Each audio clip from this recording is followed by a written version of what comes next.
Meaning of dislike. Dislike. Dislike.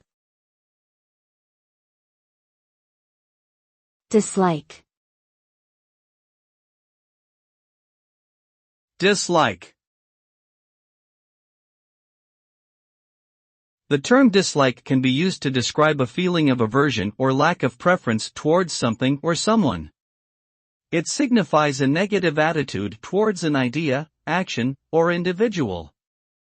Disliking something may lead to avoidance or rejection of it. The emotion is often caused by past experiences, values, or personal beliefs.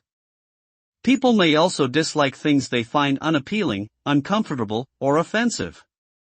In general, disliking something involves a negative emotional reaction that can impact behavior and attitudes towards the disliked object or person.